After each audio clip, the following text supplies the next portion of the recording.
Friends, welcome back to our channel. दोस्तों, मैं सी शिल्पा गोयल आज आपको मदद करने वाली हूँ अपने रेसिडेंशियल स्टेटस डिसाइड करने के लिए। दोस्तों, जैसे कि आपको ऑलरेडी पता है कि गवर्नमेंट ने ऑलरेडी कुछ कंडीशंस रखे हैं। अगर आप वो कंडीशंस फुलफ़िल करते हैं तो बेसिस जैसा आपका क्राइटेरिया फुलफ़िल हो रहा है, आपका रेसिडेंशियल स्टेटस डिसाइड होता है। अगर आप एक रेसिडेंट हैं इंडिया के अंदर तो आपकी जो भी इनकम आप इंडिया से कमा रहे हैं या फिर आप बाहर भी कमा रहे हैं उसका भी टैक्स इंडिया में पे करना रहता है। या फिर आप नॉन रेसिडेंट इंडियन हैं तो जो इनकम आपको इंडिया से ही आ रही है स्पेसिफिकली उसी पे आपका इनकम टैक्स आता है। दोस्तों, इसी क्राइटेरिया के बेसिस पे आपकी टैक्सेबिलिटी डिसाइड होती है। अब क्वेश्चन ये आता है, जैसे गवर्नमेंट ने ऑलरेडी दिया है कि डेज के बेसिस पे आप कितने दिन इंडिया के अंदर रहते हो उस बेसिस पे आपका टैक्सेबिलिटी या आपके आप रेसिडेंशियल स्टेटस डिसाइड होगा।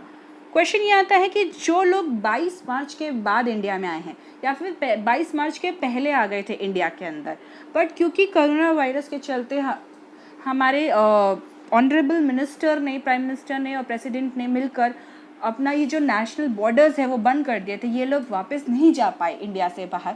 क्या वो लोग भी अपने इंडिया में स्टे होने के कारण रेसिडेंट माने जाएंगे इंडिया के, भले ही वो बाहर थे इंडिया से या फिर वो बाहर काम करते हैं?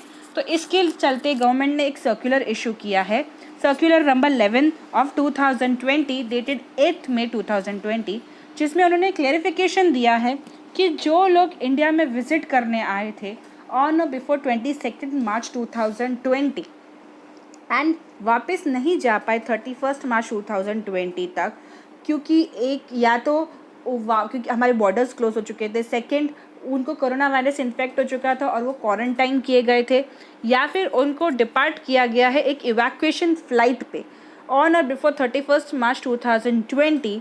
तो इस केसेस के वजह से या इस पीरियड के लिए 22 मार्च से 31 मार्च 2020 का उनका जो ये स्टे है इंडिया के अंदर वो काउंट नहीं किया जाएगा उनके रेसिडेंशियल स्टेटस में। दोस्तों, ये ध्यान रखें, ये 3 कंडीशन जो उन्होंने दी है, जैसे कि ये देखो ए लिखा है has been unable to leave India, क्योंकि वो वापस नहीं जा सकते इंडिया से। सेकंड, वो क्वारंटाइन किए गए हैं, या फिर थर्ड, वो उनको एक इवैक्यूएशन फ़्लाइट पे भेजा गया है। ये तीनों कंडीशंस के चलते ही अगर ये फुलफ़िल कर रहे हो तो ही आपका जो पीरियड 22 मार्च से लेकर 31 मार्च तक है वो नहीं काउंट किया जाएगा आपके रेसिडेंशियल स्टेटस असर्टेन करने के लिए। अगर कोई पर्सन इंडिया में आया है और वो अपने मर्ज़ी से इंडिया में रह रहा है, लॉकडाउन खुलने के बाद भी अगर वो कंटिन्यू कर रहे हैं इंडिया में रहने के लिए, या फिर वो किसी और पर्पज़ से आए थे और वो इंडिया में वैसे भी उस पीरियड के लिए रहने वाले थे, तो वो लोग इस कैटेगरी में, ये 3 कैटेगरी में फॉल नहीं हो रहे और उनका जो पीरियड है 22 मार्च से 31 मार्च 2020 तक का वो काउंट किया जाएगा उनके रेसिडेंशियल स्टेटस में।